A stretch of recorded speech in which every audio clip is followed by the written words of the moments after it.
Assalamualaikum warahmatullahi wabarakatuh. Bismillahirrahmanirrahim. Alhamdulillahi rabbil alamin. Wa bihi nasta'inu ala umurid dunya waddin. Wassalatu wassalamu ala asyrafil anbiya'i wal mursalin. Sayyidina wa habibina wa syafi'ina wa qurrati a'yunina wa maulana Muhammadin wa ala alihi wa ashabihi wa dzurriyyatihi ajma'in, amma ba'd. Asyhadu an la ilaha illallah wa asyhadu anna Muhammadar Rasulullah wa ufawwidu amri ilallah, innallaha basirum bil ibad. Hasbiyallahu la ilaha illa huwa alaihi tawakkaltu wa huwa rabbul arsyil azim. Qala Allah Ta'ala fi kitabihil karim hikayatan an nabiyillahi Musa alaihi salam, Rabbi syrah li sadri wa yassir li amri wahlul 'uqdatam min lisani yafqahu qawli. Para alim, para asatid, para asatidah, para bapak dan ibu serta adik-adik sekalian, hafizani wa hafizakumullah. Wabil khusus segenap pengurus Masjid Al-Muhajirin yang semoga pengurusnya dan jamaahnya selalu dalam naungan rahmat, barokah, perlindungan serta bimbingan Allah Subhanahu wa taala. Amin, Allahumma amin insyaallah. Allahumma inna nas'aluka ilman nafi'a wa rizqan thayyiba wa amalan mutaqabbala wa fatahallahu lana futuhal arifin. Allahumma inna na'udzubika min ilmin la yanfa' wa amalin la yurfa' wa qalbin la yakhsha' wa du'a'i la yusma'. Allahumma ati anfusana taqwaha wa zakkiha anta khairum man zakkaha anta waliyuha wa maulaha. Amin, Allahumma amin insyaallah. Masih melanjutkan kajian kita tentang fikih muamalah dari kitab Takrib karya Abi Syuja' rahimahullah rahmatan wasi'ah wa rahimallahu ulama al-muslimin. Qala al-muallif rahimahullahu ta'ala wa nafa'ana bihi wa bi'ulumihi fid dharain amin. Bismillahirrahmanirrahim. Faslun ay hadza faslun, ini adalah fasal yang menjelaskan tentang wa yasihu dan sah apa asulhu, akad suluh. Akad suluh itu akad perdamaian atau rekonsiliasi. Jadi merukunkan, mendamaikan itu boleh. Jadi akad suluh, akad damai itu boleh dalam Islam. Ma'al iqrari, disertai dengan adanya pengakuan fil amwali, baik dalam masalah harta, wa ma afdha ilaiha, dan apa-apa yang mendatangkan apa ma ilaiha kepada amwal. Wa huwa, dan adapun akad suluh itu nau'ani, ada dua macam. Yang pertama ibra'un, model suluh ibra', membebaskan. Wa mu'awadhatun, dan ada yang model mu'awadhah atau mengganti, yang nanti hubungannya nanti disamakan dengan akad jual beli atau berlaku ketentuan jual beli nanti di situ itu.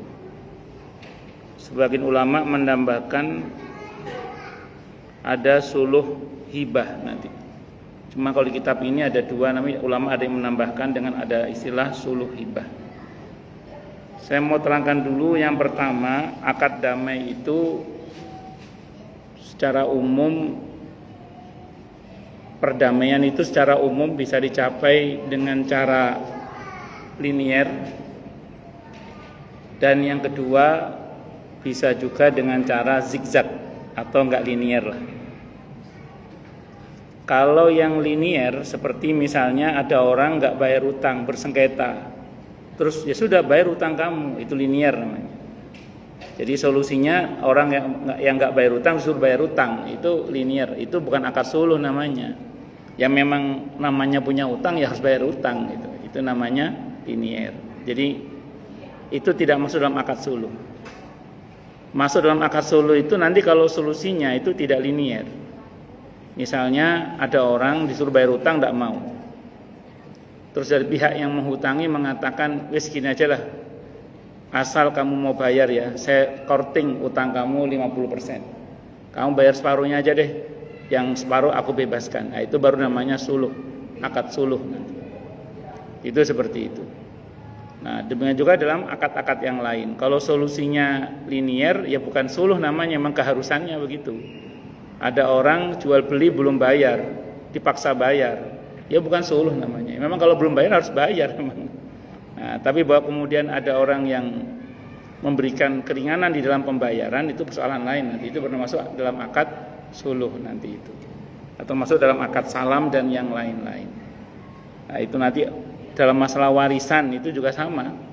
Itu ngitung warisan itu kadang kalau beberapa, ya kan namanya hati orang beda-beda ya. Kadang ya wis mau ndak mau kadang harus diakad dengan akad suluh, akad perdamaian. Tapi tentu nanti ada ketentuan-ketentuannya. Jadi dalam masalah pembagian warisan itu kadang mesti diakad dengan akad suluh.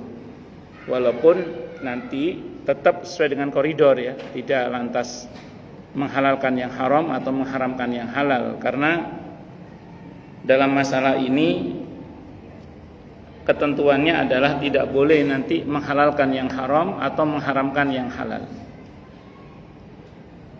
Contoh misalnya di masa Nabi kita Muhammad sallallahu alaihi wasallam itu pernah terjadi ada seseorang yang bekerja kepada seorang majikan gitu ya. Orang ini anak muda, anak muda yang bekerja pada seseorang majikan. Sampai suatu saat si anak muda ini diketahui berzina dengan istrinya majikannya. Akhirnya majikannya marah. Dan marahnya ke orang tuanya si anak muda ini. Akhirnya mereka melakukan perdamaian. Kata si bapaknya ini, bapaknya si anak muda itu, "Wis Pak, ojo kok amu anakku, kita damai saja. Sebagai ganti rugi bojomu wis dikeloni anakku, tak ganti mbek wedhus. Saya ganti dengan kambing." Kata orang itu. Akhirnya deal, sepakat. Istri dizinai, kompensasinya nomor dikasih kambing. Hal itu rupanya diketahui oleh Nabi kita Muhammad SAW. Maka Nabi nyatakan itu tidak benar. Kembalikan kambingnya, karena itu masuk menghalalkan yang haram nanti. Kembalikan kambingnya, cambuk anak muda ini 100 kali. Karena hukumnya hukum hudud. Jadi kena cambuk 100 kali anak muda itu. Terus Nabi perintahkan sahabat Unais, ada Unais radhiyallahu Unais, kamu temui wanita itu, istrinya si majikan itu, tanya apakah dia betul telah berzina dengan laki-laki ini atau tidak. Kalau dia enggak ngaku, tinggalkan. Kalau dia ngaku, rajam dia. Jadi dalam Islam itu tidak bisa sembarangan kita menuduh orang berzina kecuali ada pengakuan, atau kita punya 4 orang saksi yang melihat langsung perbuatan zina itu. Sementara ini pengakuan baru sepihak dari pihak laki-laki. Bisa saja perempuannya mengingkari. Kalau mengingkari Nabi tidak akan menghukum. Adapun dia taubat dan urusan dia dengan Allah. Kalau enggak taubat juga urusan dia dengan Allah. Jadi yang berlaku pada ketentuan itu adalah hukum hudud, bukan hukum perdamaian ala diganti dengan kambing tadi itu. Enggak bisa. Itu contoh ya nanti. Nah, hal ini nanti berbeda dengan perdamaian berkaitan dengan kisos, bunuh-membunuh nanti. Kalau kisos, bunuh-membunuh itu memang diatur dalam Al-Quran, bisa berdamai dengan cara nanti membayar had. Hadnya itu, diat, dendanya itu adalah membayar onta. Jadi kalau ada orang dengan sengaja membunuh seorang muslim dengan sengaja, maka dia dihukum bunuh balik, qisas. Tapi dari pihak keluarga yang membunuh itu bisa menawar kepada pihak yang dibunuh, keluarganya, agar jangan sampai yang membunuh ini dibunuh balik. Caranya bagaimana? Kena diat, denda, dalam bentuk membayar sebesar 100 onta. Dengan kriteria onta yang dibagi 3. Ada usia-usia yang nggak hafal usia-usianya itu. Nah, itu namanya berdamai yang sesuai dengan tuntunan syariat. Kalau itu tidak apa-apa kalau itu. Tapi yang tadi zina diganti dengan kambing itu nggak bisa ya. Engko akeh yang model ngono kok. Ngeloni bojone wong genti mbek wedhus. Golek gawe. Nah, ini nggak bisa ya. Nah, kalau dalam masalah waris itu biasanya nanti berkaitan dengan pembagian ya. Sebenarnya bukan soal masalah sepernya itu udah clear, gak ada masalah. Cuman kan kadang gini loh, ada satu keluarga misalnya orang tuanya mewariskan tanah yang modelnya mundur ke belakang. Kalau melebar ke samping kan enak pinggir jalan itu. Ini enggak, pinggir jalan tapi mundur ke belakang. Anaknya 4. Misalnya anak laki-laki yang paling kecil pengen tanah yang paling depan. Ya emang itu kan milik ahli waris dari keluarga itu kan. Anaknya 4, laki perempuan, otomatis saudara nggak dapat, dihitung waris anak berempat itu, misalnya gitu ya. Yang anak laki-laki yang paling belakangan pengen tanah yang paling depan di pinggir jalan. Kakak-kakaknya di belakang. Itu ketentuannya nilai harganya apa meternya ini. Karena mau tidak mau kan harga yang pinggir jalan sampai dengan berapa meter ke sana dan yang ke sana kan beda harganya itu. Nah, disinilah pentingnya nanti akad suluh itu. Siapa api akhirnya disepakati misalnya serapopo pokoknya tidak apa-apa anak laki-laki paling kecil di bagian depan, ada asal saudara-saudaranya yang di belakang tanah bagian belakang itu dibuatkan jalan sekedar mobil masuk, yang itu memang pasti mengurangi jatah waris, karena itu kan untuk jalan masuk yang cukup untuk satu mobil misalnya, supaya harga tanah di belakang itu nggak mati misalnya. Karena kalau nggak mati nanti kalau ditutup sama saudaranya yang kecil di depan, yang di belakang nggak dikasih akses, bukan cuma jatuh, nggak ada harganya yang di belakang itu nanti itu. Maka perdamaiannya misalnya ya mau nggak mau dibuatkan jalan sekedar untuk mobil masuk, yang itu mau tidak mau yang mengurangi jatahnya si anak yang paling kecil yang di depan yang harus membuat jalan akses ke belakang itu misalnya. Nah, itu tapi harus ada kesepakatan di antara semua ahli waris dalam bentuk perdamaian suluh itu. Kalau nggak bisa ditempuh itu ya sudah, berarti mauquf, stuck, nggak bisa dibahas itu. Misalnya si adiknya yang paling kecil nggak mau membuatkan jalan untuk kakak-kakaknya, kakaknya juga nggak mau kalau dikasih jatah tanah belakang, ya wis stuck, berhenti. Mau tidak mau ya harus diselesaikan secara hukum gitu. Kalau memang mau diselesaikan secara hukum untuk menyelesaikan masalah waris itu. Makanya yang bagus sih damai. Karena kalau kita bawa ke ranah hukum nanti ya rumusnya kan di Indonesia itu sederhana. Orang kehilangan kambing, nyari kambingnya hilang bisa kehilangan kebo.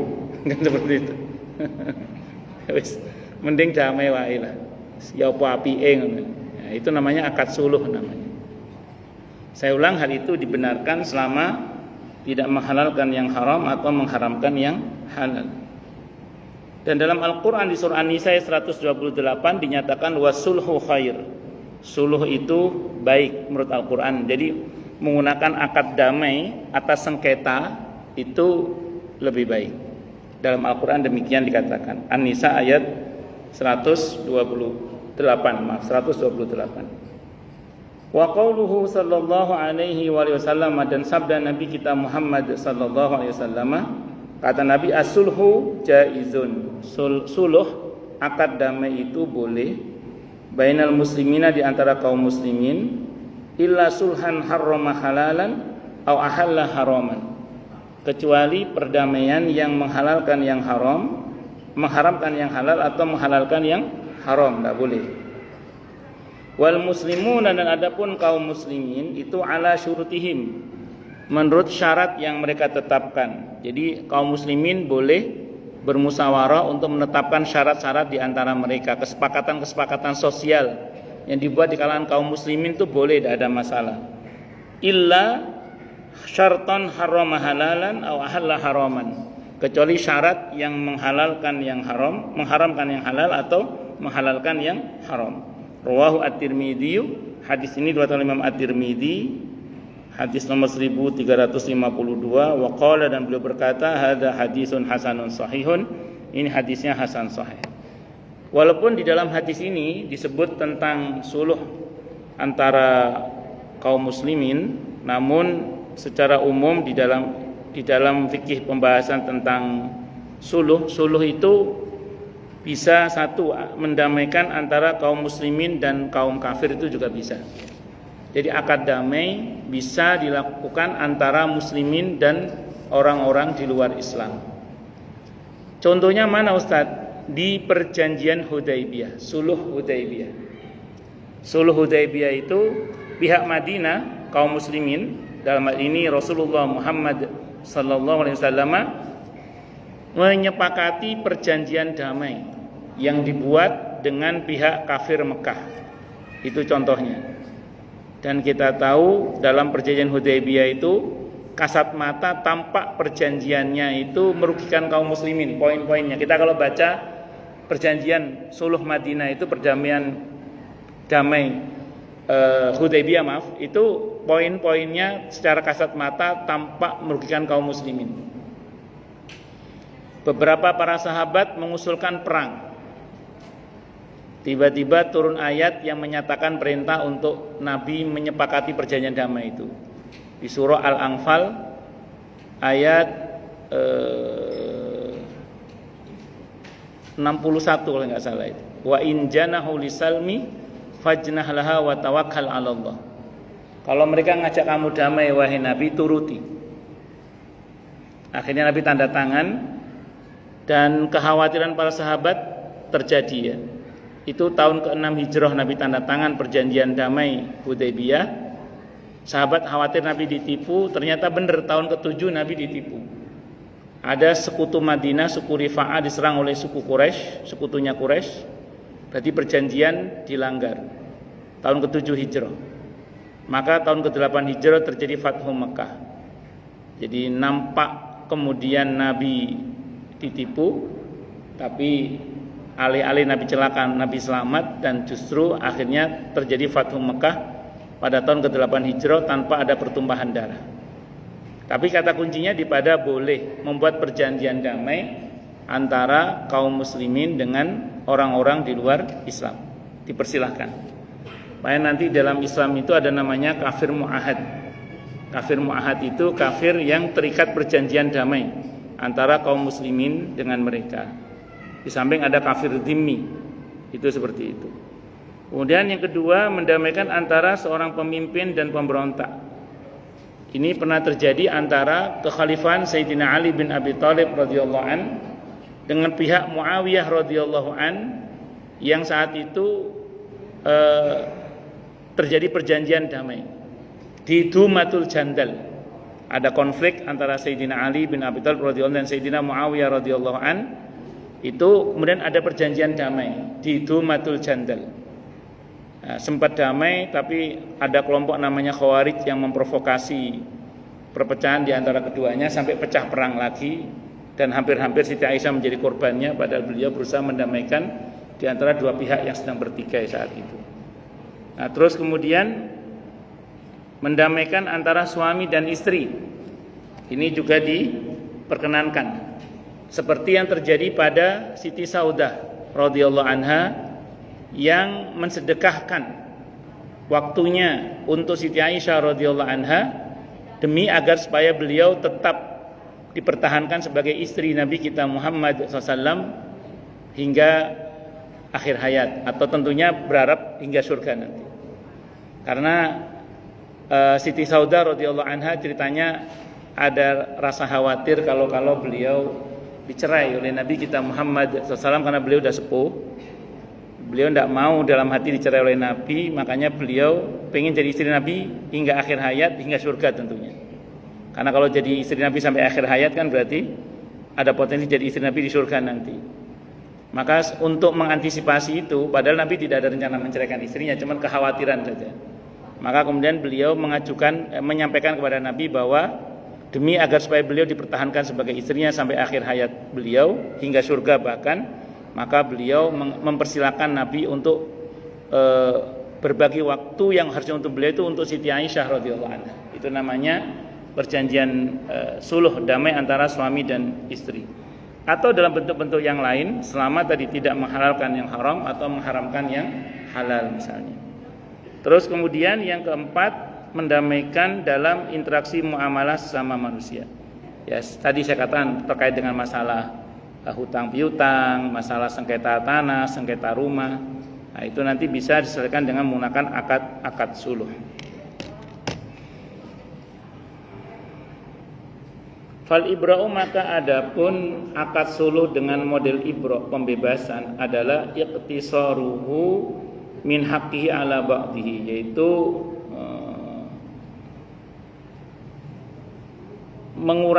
menguranginya seseorang dari haknya atas sebagiannya. Wala yajuzu ta'liquhu ala syartin, dan tidak boleh mengkaitkan atau menggantungkan suluh dalam masalah ini dengan syarat. Contoh gini misalnya, ada orang tadi ya suruh bayar utang, tidak mau bayar utang. Akhirnya yang menghutang ngomong, wis asal kamu mau bayar separuh aja wis, yang separuh aku ikhlaskan. Asal kamu bayar separuh, tak apa-apa ya. Yang aku anggap yang lain ikhlas. Habis tak anggap sudah nggak perlu bayar, saya ikhlaskan sudah. Nah, maka itu namanya akad suluh namanya. Tapi dalam hal ini tidak boleh mengajukan syarat dalam pengertian yang menyebabkan nanti timbul masalah di belakang hari. Jadi dengan ketentuan apa gitu ya yang sekiranya akan memberatkan seseorang gitu. Jadi harus ya tanpa syarat ya wis pokoknya bayar separuh wis ada yang bayar syarat-syarat yang lain enggak ada. Wis pokoknya sakmono wis. Lek gelem bayar separuh tak bebasno utang. Itu seperti itu. Nah, nanti kira-kira sama enggak dengan sebagian akad yang ada di Indonesia ini, terlepas dari riba atau tidak ribanya ya. Yang kalau kemudian ada ketentuan kalau yang berhutang itu mati maka otomatis lunas hutangnya itu. Nah, saya nggak ngerti itu nanti masuk dalam kategori ini apa tidak, terlepas dari akadnya.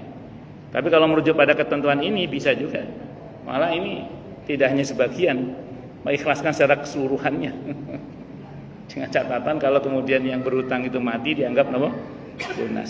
Tapi ini syaratnya oleh pihak yang menghutangi. Ini tidak boleh oleh pihak yang dihutangi ya. Ada orang ditagih hutangnya terus ngomong, "Oke, saya mau bayar tapi separuh aja ya," dan itu dianggap lunas. Tidak bisa begitu itu. Yang boleh ngomong gitu yang menghutangi. Yang dihutangi aja ngomong ngono. Itu. Nah, jadi yang ngomong gitu yang berhak ngomong gitu siapa? Yang menghutangi. Nah, kalau yang tadi yang mengatakan yang menghutangi ya berarti sah-sah saja, silakan aja. Kalau memang ketentuannya begitu. Nah, ini saya terlepas dari akadnya ya. Terlepas dari itu. Terus yang kedua wal muawadatu dan muawadah. Pergantian berarti. Yaitu uduluhu an haqqihi ila ghairihi. Jadi memindahkannya seseorang dari haknya kepada ila ghairi kepada yang lain. Wa yajri alaihi hukmul bai', dan dalam hal ini berlaku ketentuan hukum jual beli, hukum bai', yaitu berlakunya khiyar majelis, khiyar syarat, bisa dikembalikan kalau ada aibnya dan yang lain dan lain-lain sebagainya. Contoh gini kalau ini misalnya. Contoh gini kalau. Tapi dengan syarat tetap ada pengakuan ya. Misalnya gini. Ada seseorang menempati tanah seseorang. Kayak saya punya jamaah itu, beliau punya tanah 1000 meter. Ada orang yang suruh jaga tanah beliau, Pak.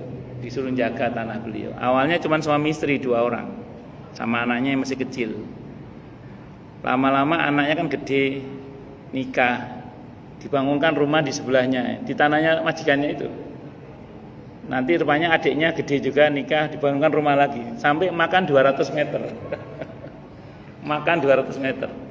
Kata jamaah saya, loh kok tambah banyak rumahnya, gimana ini? Kok pakai tanah saya? Disuruh pergi tidak mau, Pak. Disuruh pergi tidak mau. Nah, biasanya mereka itu mau pergi kalau dikompensasi. Ya, kalau memang mau berdamai dengan cara begitu silakan. Misalnya punya tanah mengatakan, ya wis, metua Pak saya minta baik dibayar sekian buat saya baru mau pergi. Itu iwat namanya, dibuat ganti. Yes ya. Tak genteni wis pergi. Nah, itu boleh, tidak ada masalah. Cuman kurang ajar Pak. kasih kebaikan tapi masih minta kayak gitu kan ya tidak bagus sebenarnya. Cuman ya itu akad damai. Kalau mau tidak apa-apa. Nah, kalau tidak mau nanti ya berarti menggunakan pendekatan hukum nanti. Ya, jadi di mana yang menggosok, nah, masuknya dalam kategori gosok, mengambil hak orang lain tanpa izin. Itu nanti bisa disita oleh negara, dipaksa keluar itu seperti itu. Karena itu bukan merupakan haknya. Ya, walaupun wallahu a'lam ya. Akhirnya kalau yang jamaah saya itu yang 200 meter itu dipager. Wis sakarepmu lek-leken kono wis entek-entekna kono. Habisin dah. Beliau menyelamatkan yang 800 meter dengan cara dipager akhirnya. Yang 200 meter kadung terlanjur diambil ya terserah udah. Beliau enggak mau ribut rupanya itu. Nah, kalau ada jamaah saya yang lain kayak gitu persoalannya, akhirnya tanahnya dijual ke polisi, Pak. Jadi ada konflik kayak gitu juga jamaah saya, terus tanahnya dijual ke polisi. Akhirnya kata jamaah itu urusan sama polisi itu katanya. Ya terserah, itu soal cara itu. Tapi secara umum andaikan berdamai pun ya boleh dah. Jadi diganti. Jadi rumah yang dibangun di tanahnya dia itu, yang sebenarnya aslinya kan yang diizinkan kan cuma satu rumah. Tapi kok berkembang jadi banyak rumah, lama-lama bisa jadi dikuasai semua itu. Maka kemudian disuruh pergi tapi nggak mau. Kecuali dengan ganti, kalau mau ya sudah diganti kalau mau tapi kalau yang punya tanah nggak mau ya wis. Kalau jamaah saya saat itu akhirnya dipagar 200 meter itu dipagar. Ya yang penting yang 800 selamat lah kata jamaah saya. Tidak mau cari perkara rupanya beliau. Allahu Akbar. Ya semacam-macam. Wa yajuzu, dan boleh lil insani bagi manusia ayusyri'a raushanan, untuk membuat raushan. Ayusyri'a itu kayak memajukan itu loh, apa ya? Kayak kalau di kampung itu kalau ada orang punya rumah di pinggir jalan, dia buka jendela atau membuat ampiak. Jadi rumah itu ada ampiaknya gitu, ampiaknya. Atau kalau sekarang di perkotaan mungkin ada beberapa rumah itu yang di lantai 2-nya itu ada lantai yang agak menjorok ke depan. Nah, itu seperti itu juga masuk. Intinya ada jalan umum, terus ada bagian rumah itu yang masuk jalan umum itu gitu. Nah, itu fitoriqin nafidin, di jalan yang tembus, yang terusan gitu ya. Haitsu la yatadarrarul maru bihi, sekiranya orang yang lewat tidak mendapatkan bahaya gara-gara itu, ya, maka itu tidak apa-apa. Tapi wala yajuzu fi darbil mushtarak illa bi syuraka. Nah, tapi tidak boleh untuk di jalan buntu, di klaster kayak perumahan yang klaster yang buntu, nggak ada jalan lain kecuali jalan itu, kecuali atas kesepakatan penduduk yang berserikat di dalam perumahan itu. Jadi saya mau terangkan biar lebih detail ya, misalnya gini.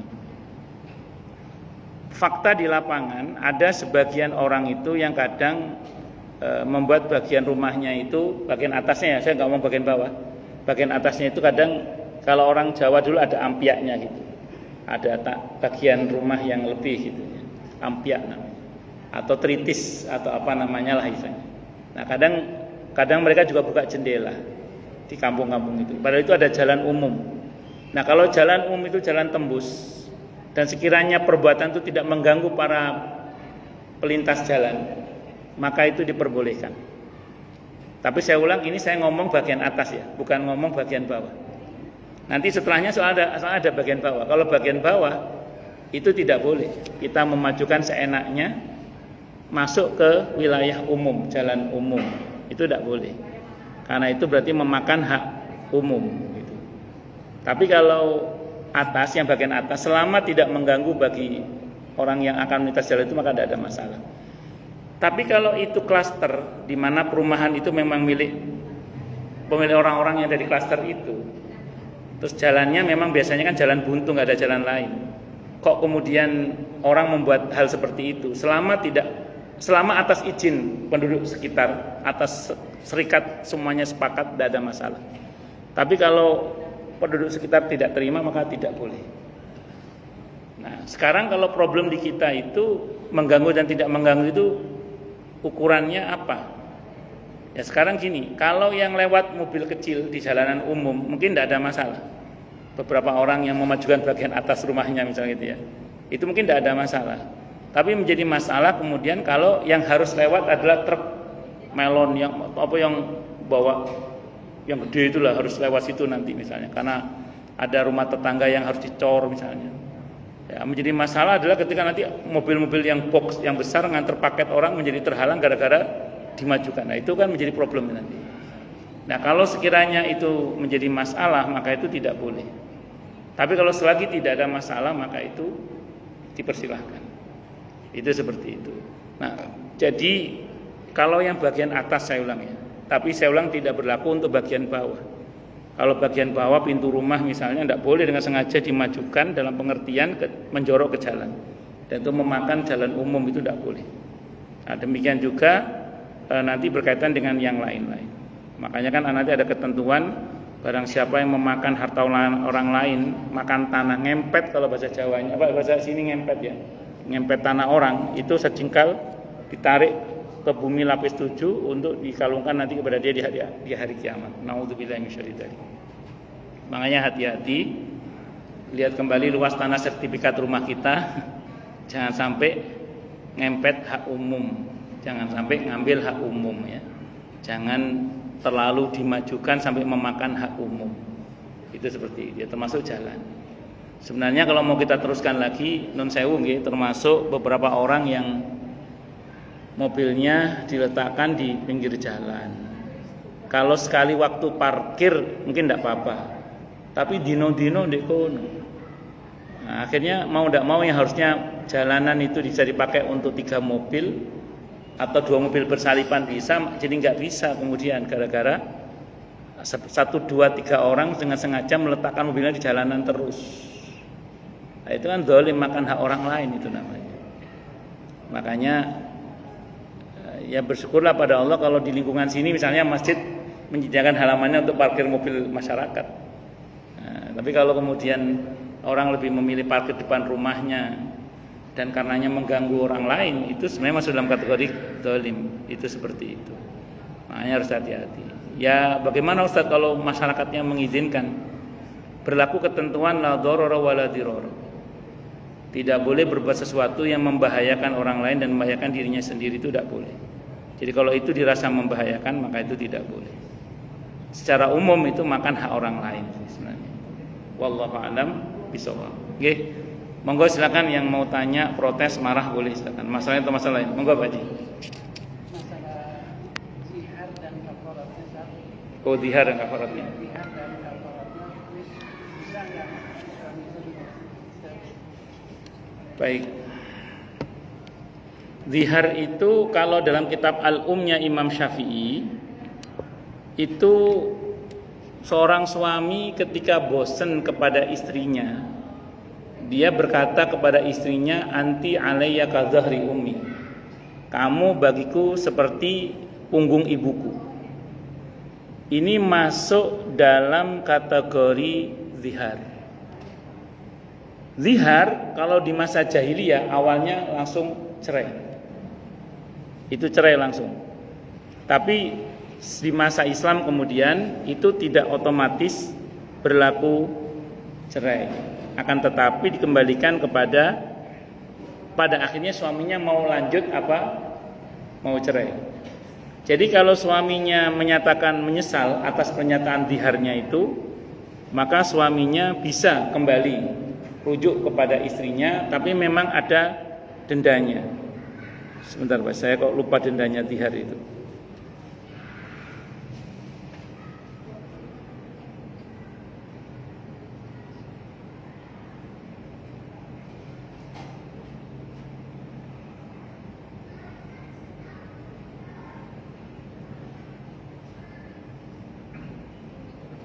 Jadi sini ada 3 cara pembayaran kafaratnya zihar.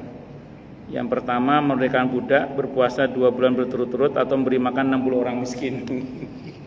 Itu zihar itu. Jadi suami yang bosan kepada istrinya terus mengatakan, anti alaika dhahri ummi, kamu bagiku seperti punggung ibuku. Nah, kalau kata Imam Syafi'i dalam kitab Al-Um, itu tidak berlaku bagi masyarakat yang tidak punya tradisi yang sama dengan bangsa Arab. Bangsa Arab itu kalau bosan sama istrinya ngomong itu, Pak Haji, ngomong anti alaika dhahri ummi. Kalau kita ngomong, dek kamu kayak ibuku, itu bukan bosan sama istrinya, kangen sama emaknya itu kalau kita itu. Makanya kalau kata Imam Syafi'i dalam kitab Al-Um, zihar itu hanya berlaku untuk bangsa Arab yang punya tradisi kalau bosan kepada istri, itu dia ngomong anti alaika dhahri ummi, kamu bagiku seperti punggung ibuku. Itu pernyataan aku bosan yang kamu itu pernyataan gitu, cuman dia menggunakan kata-kata anti alaika dhahri ummi. Itu baru namanya zihar, Pak Haji. Kalau kata Imam Syafi'i dalam kitab Al-Um, itu tidak berlaku untuk masyarakat yang tidak punya kebiasaan yang sama. Nah, tadi saya ulang, kalau Pak Haji misalnya bilang ke istri, kamu kayak ibuku dek, itu bukan zihar. Itu Pak Haji lagi kangen sama ibunya Pak Haji itu biasanya itu. Bukan bosan.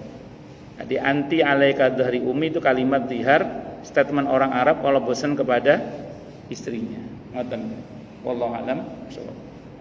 Monggo yang lain silakan. Nanti ada zihar, ada ila, itu adalah bab pernikahan nanti ya. Wallahu a'lam bishawab. Monggo yang lain silakan. Monggo Pak Sahabuddin.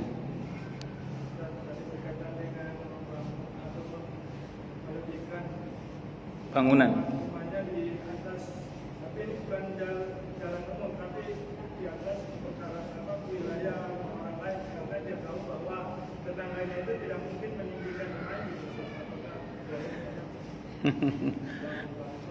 Ya, terjadi sengketa apa tidak? Terjadi sengketa apa tidak? Tidak terjadi sengketa.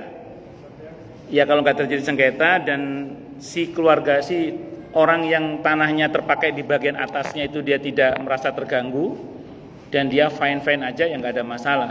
Karena begini menarik. Di fikih itu dicontohkan, ada orang membuat tadi ampiak sampai masuk ke jalan umum atau sampai masuk ke orang lain yang mengganggu, karena tampias air hujannya misalnya mengganggu tetangganya, misalnya gitu Pak. Nah, pertanyaannya itu mengganggu nggak? Kalau sampai mengganggu, terus kemudian dan atau dari pihak yang punya tanah itu tidak terima, itu bisa saja nanti digugat dalam hal ini untuk akhirnya dibongkar atau berakad damai tadi. Itu seperti itu. Makanya pastikan kalau itu, makanya tadi pembahasannya bukan masuk tanah orang sebenarnya, tapi lebih kepada ke jalan umum sifatnya. Nah, selama tidak membahayakan maka tidak ada. Kalau masuk ke wilayah pekarangan orang, kalau yang punya tanah ulima ridho diketahui bahwa dia tidak masalah, ya tidak ada masalah. Tapi sebenarnya kalau kita bicara akhlak, kita bicara hukum, sepatutnya lah orang yang akan membuat ampiak mengarah ke tanah tetangganya itu ngomong, ada omongan. Karena di fikih itu ada teori gini, andaikan ada pohon, kita punya pohon, kita nanam pohon, terus cabang pohon kita menuju ke pekarangan tetangga, itu tetangga itu boleh ngambil buahnya tanpa seizin yang punya pohon, karena itu dianggap haknya sudah. Nah, namun Islam kan tidak hanya bicara hukum, Islam kan juga bicara akhlak.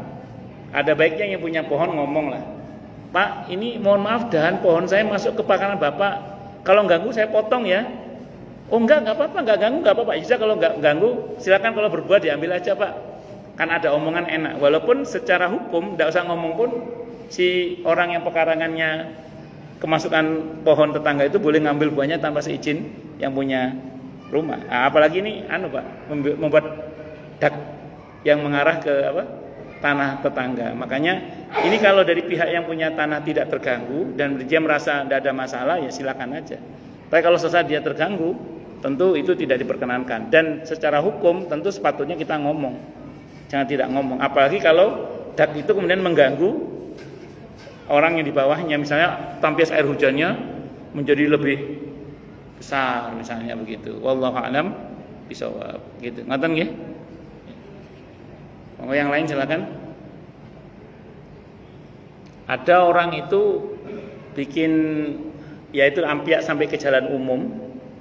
Terus air hujannya itu jadi deras ke jalanan umum, sehingga kadang pengendara motor yang lewat itu yang harusnya tidak basah kuyup menjadi basah kuyup gara-gara kayak digerojok gitu.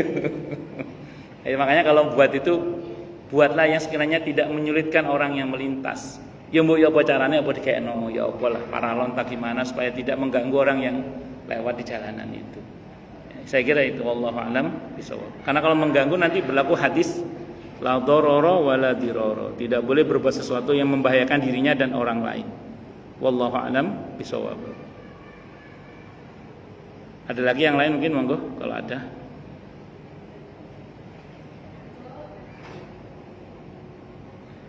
Akad damai itu, suluh akad damai itu salah satu kebiasaan Nabi kita Muhammad sallallahu alaihi wasallam. Jadi Nabi itu termasuk orang yang peduli mendamaikan di antara dua suku, dua pihak, dua orang yang sedang bersengketa. Makanya sampai masuk dalam akad, dalam fikih muamalah kita ada akad namanya akad suluh, akad perdamaian. Kata kuncinya satu ya, tidak menghalalkan yang haram atau mengharamkan yang halal. Itu kata kuncinya di situ itu. Jadi tidak menghalalkan yang haram atau mengharamkan yang halal. Dan kebanyakan ini dipakai untuk masalah-masalah kasus, baik itu masalah suami istri maupun masalah waris biasanya. Masalah waris itu rawan konflik kecuali diselesaikan dengan akad suluh, akad damai itu. Wallahu alam bisawab. Monggo yang lain kalau masih ada. Sudah mau isya ya? Masih 1 menit lagi. Monggo silakan kalau ada. Jelas semua atau tidak jelas semua? Oh, jelas semua nih. Akad suluh. Kalau nggak ada, kita coba dengan hamdalah. Alhamdulillahirabbil alamin. Semoga kajian kita bisa bermanfaat, mubarakah fi dini wa dunya wal akhirah untuk kita, keluarga kita dan seluruh umat Islam semuanya.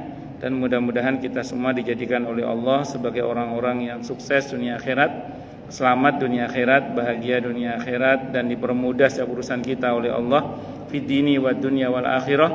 Semoga Allah limpahkan hidayah selalu untuk kita, semoga Allah tingkatkan selalu hidayah untuk kita, dan semoga Allah berikan hidayah untuk siapapun yang melihat kita.